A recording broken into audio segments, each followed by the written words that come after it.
Hi guys, welcome to another episode of Finance Friday. And on this particular episode, I want to talk about, I know that is something that I used to say when I started. However, I have new knowledge, and that's what I chose to share with us today. This new knowledge, it comes from, I think it was Naval I was listening to, and something just clicked in me. And I said, no, I must share it to my community, and that's why I'm here to share today. Now, I used to talk about how that it is important to budget and stuff like that, and so I know some people might have confused that with penny pinching. Now, Naval says something that you cannot get rich or you cannot become financially free by penny pinching. What does it mean? If, for instance, it costs me 1,500 to order for even shawarma is no longer 1,500. Shawarma is around 6,000. So let's say it costs me 10,000 to order for shawarma, and it will cost me 7,000 if I walk to the stand and get shawarma myself.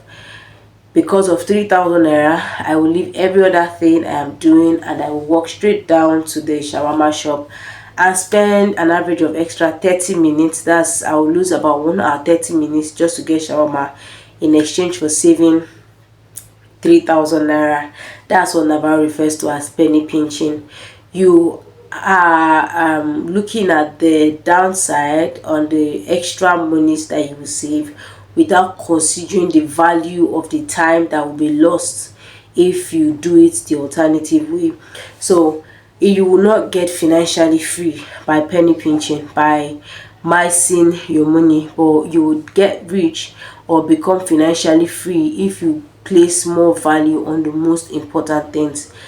Take for instance things like something I want to order something and I have a contract to complete. Rather than pausing the contract that's going to give me say 500,000 so that I could eat shawarma, I can easily pick up my phone, place an order for shawarma plus delivery fee plus everything. It comes straight to me. I don't lose the time I used to work on my contract. And that's the same thing when people talk about these arguments between whether should I cook or should I buy food. I'm not a fan of buying food because of the safety of the meals that you consume. I mean, your stomach is very sensitive. However, I feel like a reasonable middle ground would be to get a chef or to make an agreement with someone who makes the food available at the time that you need to consume that meal. So what happens is that you get someone who does meal prep and all of those things, and when you need to eat, you don't have to spend long time preparing meals just so that you can eat. You know what, it's a reasonable trade-off. When you consider that you will save more money if you went out to buy the food in bulk and prepared it by yourself and put them in the fridge, vis-a-vis when you have a staying staff who does the cooking and the prepping, and all you need to do is to heat it up and just eat it and then return to what you're doing. I don't want to take away the joy that comes from prepping your meals yourself. I mean, there is that joy where you can, think about what taste you exactly want to eat and, prepare those things to that particular taste per time. But that's just an analogy. So I just wanted to remind you, and I said to share this quick update.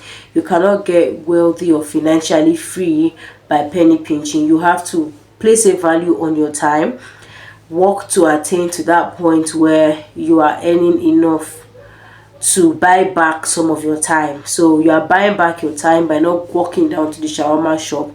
You are buying back your time by not walking to the bookshop to get a journal.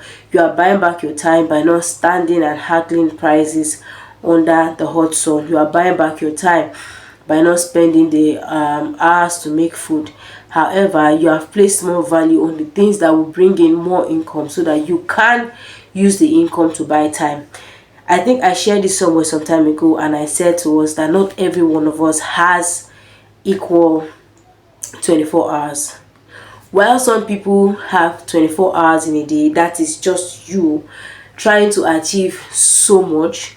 There are some people that have as much as 78 hours a day simply because they have a cook that attends to their meals, they have a driver that attends to their driving needs and logistics needs, they have a chief of staff that attends to and settles and deals with everything that has to do with all their staffs. So they have more headspace to do the work that provides the money to pay for things like this. And that's why, as a person, if you are really serious about your personal finance and your journey to financial freedom, you have to aspire to do better work. You have to aspire to grow in your chosen career or in your chosen field or in the business that you run. You don't want to continue to be at the bottom of the chain, because if you continue to be at the bottom of the chain, it makes it difficult for you to spend time doing quality work, and nobody's going to make space for you. You have to be the one to decide that you want space to be made for you, and that space to be yielded by the work that you do. So yes, while we are still trying to build our personal our careers to ensure that we earn better, we should also optimize to place a value on our personal time. So as a person, you want to get to a point where every hour, right, has a price. So you need to decide, would I rather spend 30 minutes walking to the bookshop to get a journal, or I will spend that 30 minutes to do the work that will pay me extra so that I can order that journal. Whether we like it or not, irrespective of what the realities are in our various countries, we get to a point where it becomes important for us to go beyond a certain level. And to go beyond a certain level means that there has to be a price to your time.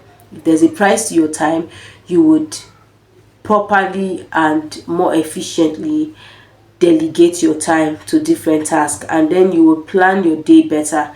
Someone who has planned their day would realize that they don't have 30 minutes to walk to the shawarma shop, but rather they have 5 minutes to place an order, and it comes down. So whatever it is that you do, wherever you are right now, it doesn't matter what you do, how you do it.